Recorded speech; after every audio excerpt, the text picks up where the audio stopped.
Hello, hello, j'espère que vous allez bien. Je voulais vous donner aujourd'hui une liste de courses que je fais régulièrement. Donc soit je vais dans un magasin bio ou soit je commande en ligne et souvent c'est les deux.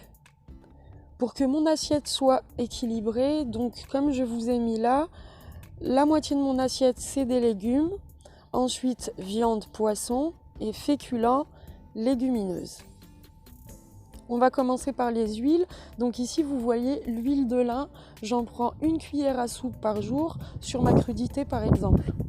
La plupart des gens ont une carence en oméga 3 et l'oméga 3 est très important pour la santé de nos cellules. Cette huile est celle qui a le plus d'oméga 3 et elle est pas mal, elle est bonne. Ensuite, au niveau des huiles, je prends l'huile d'olive, très riche en oméga 9. Et c'est une huile que j'utilise au quotidien pour cuire mon poisson par exemple. J'achète ensuite de l'huile de coco que j'utilise d'une pour mon visage et de deux pour la cuisine, pour préparer par exemple des pâtes à tarte et pour faire mes salades. Ensuite, j'achète du beurre clarifié qu'on appelle le ghee qui est vraiment excellent pour la santé. Ensuite, la crème de coco, 100% crème de coco, essayez de voir par rapport aux additifs, etc. Parce qu'il y en a beaucoup dans le commerce qui ont beaucoup d'additifs. Je vais l'utiliser pour faire des crèmes, des sauces, pour mes crudités, ma viande ou mon poisson. Ensuite, vous allez avoir la purée de sésame que je vais utiliser pareil pour des vinaigrettes, pour des sauces. Ensuite, je vais prendre du beurre de cacao cru parce que je prépare mon chocolat moi-même et je vous conseille de le faire. D'une, ça vous reviendra moins cher au kilo et c'est délicieux. Ensuite, au niveau des sucres, vous allez avoir le xylitol, le sucre de bouleau. Vraiment, il est délicieux, il a un haut pouvoir sucrant et au niveau de l'indice glycémique, il est très bas. Ensuite, il y a un miel que j'aime beaucoup, c'est le miel de châtaignier. Il est assez fort en goût, mais vous avez beaucoup de miels différents et je vous conseille vraiment de prendre ce Made in France parce que si vous regardez l'étiquette, en général dans les magasins, vous voyez provient de l'Union européenne. Ils mélangent plein de miels différents et très souvent, malheureusement, ce n'est même pas du miel, c'est du sucre. Voilà. Ensuite, je prends du cacao cru Criollo, donc avec lequel je prépare mon chocolat, à mélanger avec le beurre de cacao et un petit peu de sucre.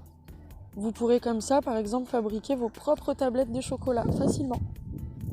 Ensuite, je vais prendre la pâte de date pour pouvoir préparer des energy balls, par exemple, et pour que ça soit une base aussi pour mes smoothies ou mes gâteaux. Ensuite, au niveau des féculents, je vais prendre du riz noir et du riz rouge, qui sont vraiment meilleurs niveau santé que le riz blanc. Leur indice glycémique est beaucoup plus bas. Je prends aussi du riz basmati bio, du riz blanc, mais on limite ça un maximum à la maison. Ces riz-là sont antioxydants et font vraiment du bien à la santé. Donc ici vous voyez le quinoa et les pâtes 100% sarrasin. Le quinoa je l'utilise comme base aussi pour préparer du pain sans gluten, donc vous le connaissez le quinoa. Et les pâtes 100% sarrasin, faites attention parce qu'il y en a qui sont assez claires dans les magasins et ce n'est pas que du sarrasin. Au niveau des légumineuses, vous allez avoir les lentilles corail, les lentilles vertes, les pois chiches. Alors je fais tremper tout ça minimum 24 heures avant de le cuisiner, parce que sinon votre corps ne l'assimile pas et vous allez avoir des ballonnements, des gaz, etc. J'utilise également la lentille corail comme base pour du pain sans gluten. Ensuite on passe aux protéines, les œufs. Alors les meilleurs c'est les œufs bleu blanc cœur, mais si vous avez une ferme à côté de chez vous et que vous savez comment les poules sont nourries, c'est mieux qu'elles soient aussi nourries à la graine de lin. Mais il faudrait au minimum que vos œufs soient bio parce qu'avec tous les antibiotiques et les élevages en batterie, vous allez vous refiler des maladies. Ensuite, j'achète du poulet, des escalopes, voilà. C'est pareil, essayez petit à petit d'améliorer la qualité de votre poulet. Ensuite, j'achète aussi du canard, qu'on peut cuisiner de mille et une manières. Ici, pour une bonne source en oméga 3, prenez des sardines fraîches. C'est vraiment une panacée pour le système interne. C'est assez bon, en plus moi j'aime beaucoup ça. C'est une très très bonne source d'oméga 3 dont notre corps a besoin. Je prends aussi du maquereau frais, pareil c'est délicieux. C'est aussi une excellente source d'oméga 3. On passe au psyllium, donc bio, toujours. Donc vous pouvez lire ici que le psyllium est une fibre naturelle qui facilite le transit, régule la fonction intestinale et augmente la sensation de satiété. Très utile pour prévenir ou soulager en cas de constipation, ballonnement, colopathie. Diarrhée, favorise l'élimination et la régularité. Contient à la fois des fibres, solubles et insolubles, offre un soutien à l'ensemble du système gastro-intestinal. Le psyllium apporte par exemple à mes sauces un côté gélifiant comme le gombo par exemple. Ça donne vraiment de la consistance à la sauce. Elle peut aussi être prise 1 à 3 fois par jour, 30 minutes avant les repas, bien mélanger une cuillère à soupe avec un verre d'eau, puis boire immédiatement. Alors pour les farines, je prends de la farine de sarrasin donc pour préparer mon pain.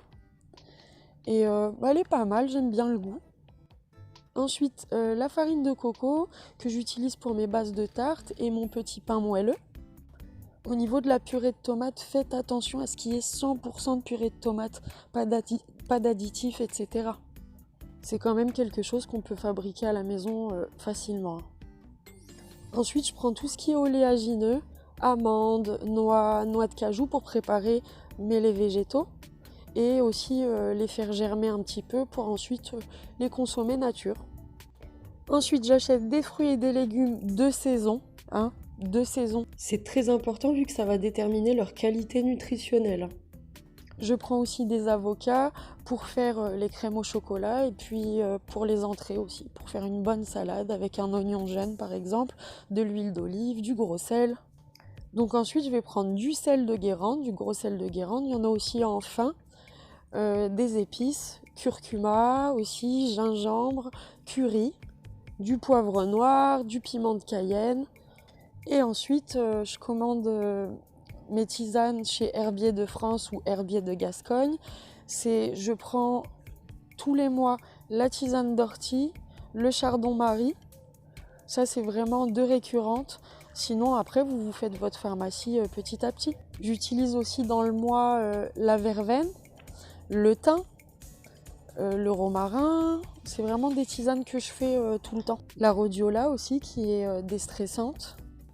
Essayez vraiment de commander des plantes qui sont biologiques et qui viennent de France. Comme je vous ai dit, Herbier de Gascogne, Herbier de France, ils sont top.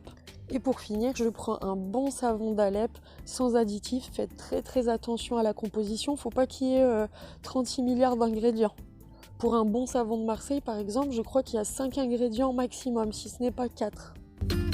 Je vous souhaite bonne santé à tous et je vous dis à très bientôt.